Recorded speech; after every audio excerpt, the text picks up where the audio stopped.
Ugh. Hey y'all.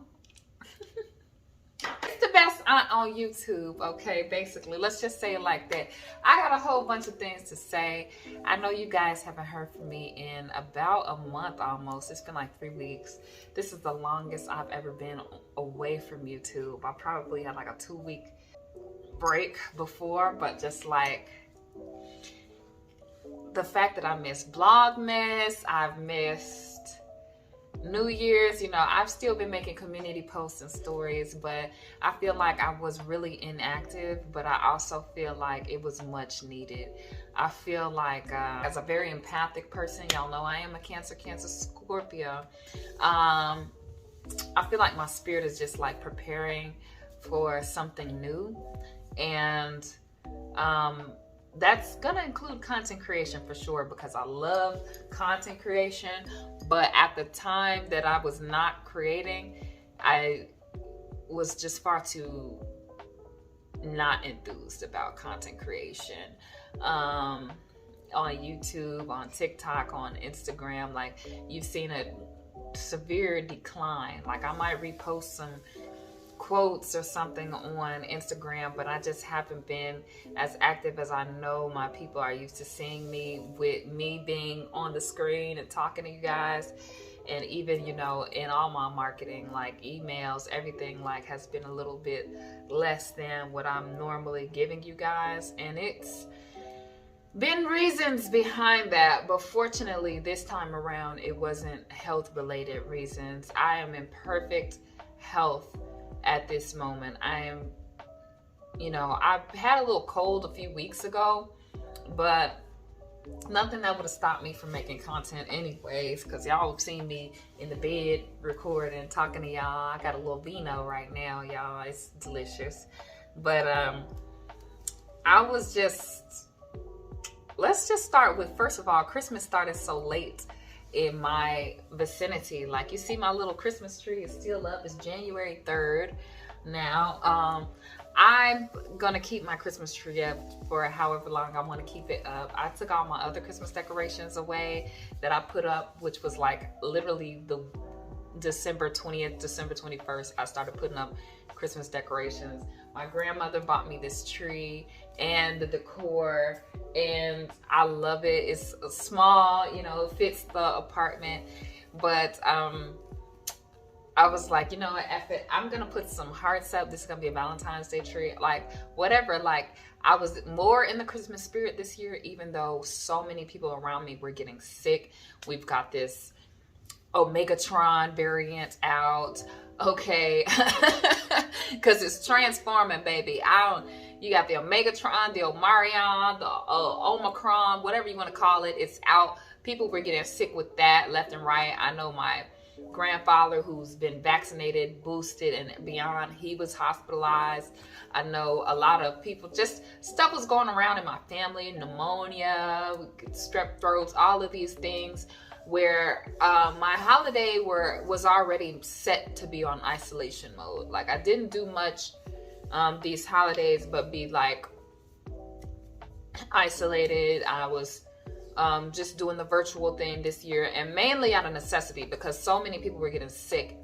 And also, most importantly, which is what really took so much time away from my creating, was the fact that I picked up a job. So I have a new job, and it's a lot more laborious than like office work. I might return back into the administrative field or office support roles or other corporate roles. I'm still working on my business, period. I'm not gonna stop that. But I kind of had a debate about that in my mind too, that I'm gonna speak with you guys about, because we live in this age of social media entrepreneurship where, you know, a lot of, and I won't even say a lot, there's this kind of shaming to working a job when you are supposed to be an entrepreneur. And I'm somebody that like literally I built a brand behind being an aunt and an entrepreneur, like with my pillows available on betonbb.com. Y'all see it. But like, I really built a brand behind this, and I really did put a lot of work into my business after after my layoff in February from my last job. So I was maintaining my job full time as a pretty much in health and wellness sales, but even that was like really dismally declining despite how much content I was putting out.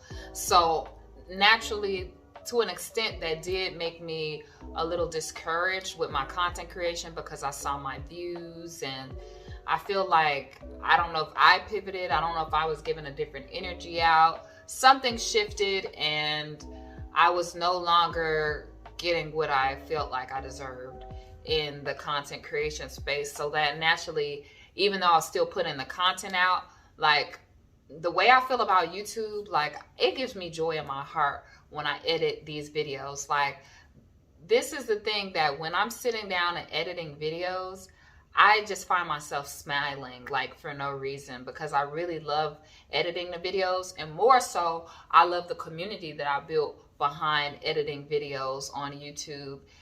It's like no other place. You know, I built side businesses. I've created supporters. I've gotten so many comments and followers, and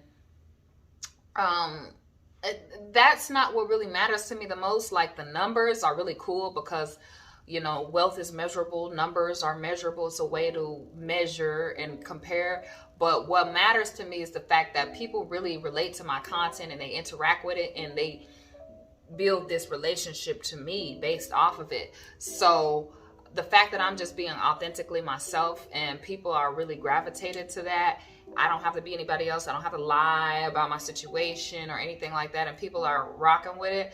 I really appreciate that, and I don't take it for granted, which is something that the content creation space has allowed me, that I just will never take for granted. I really appreciate it. So even in the moments that I feel like I needed a break, which I definitely did this December, like, reflecting on this year, this has been the worst year of my existence as an adult. I'm not gonna lie to you. Like, the things that happened to me this year were just from left field. I think the thing is, like, I just feel like I get solace. Like, I've been telling my friends and coworkers, I get solace in the fact that I am not the only person going through it. Like, there are so many people who had to pivot their jobs, change their location, change their lifestyle and beyond because of this pandemic and everything like that. My job, my security was drastically affected. Even though I had extra streams of income, it drastically affected my income. It made me really alter how I look at the job world even more, as if I was already on the road to be an entrepreneur, but it just knocked me down. And it made me also, as a result, on a positive note, it just made me more resilient. It made me more flexible. It made me be more prepared for the worst. As negative as that is sounding, it made me to be somebody that puts Murphy's Law first. Like, anything that can happen will happen. So I'm somebody that now is making the steps in advance to prepare for what if something happens, and what am I going to do about it. So that's a positive that's come out of this. On top of that, I just have this, it was probably necessary for me. I think I needed a lesson in humility. I needed to have my faith tested. I needed to see if I really believed that I would be provided for, because despite all of the situations that have happened to me, I've been provided for, like, fully. I've never been at risk. I don't have any eviction notices at my door. I've been fed, well fed. I've been able to do more than enough. You know, I got a full set right now. You know, I've been able to do more than enough. I'm far from homeless. I'm far from starving, even though this is not the best situation for me to be in through everything. And again, this type of stuff, I didn't even because, you know, the pride in me, which is why I think this is a lesson in humility, this is something that I didn't even want to share with my audience, because, you know, I'm aware of how I appear to certain people. Even, you know, close friends, they're like, you know, you're somebody who always has it together. I've always been a rock. I'm a firstborn. I'm you know, very motherly. I'm into security. So like feeling like I don't have my shit together, it really like, it puts me in a down place. But ironically, usually when I'm in a down place, and I've shared my whole health journey with you guys, my body feels it, you know, and I am in perfect health. That's how I know, like, really I've been being kept by God. I have not seen a therapist in months, and I really just still have been kept by God. My mind has been in a good place. Having a physical job that gets me away from my computer now and in people's faces has been so good to me, because I needed the social interaction. I get depressed in the wintertime. So, long story short, I feel like everything that I went through just lined up for the greater good, even though this year was very trying. And even like just seeing everybody on social media was like, I know comparison is the thief of joy, but when you see like, in retrospect, I was kept, but I feel like I didn't seize this year, or this year just completely didn't go to plan. And it just goes to show you that, like, man plans, God laughs. We just have to be, like I said, more flexible and resilient. And that's what I learned. So that's what's been going on with me. I'm so grateful for you guys' support. I'm looking forward to a lot of good stuff this year. And the rest you're just gonna have to see. I'm just wanted to fill you guys in on like basically what's been going on, where I've been, and etc.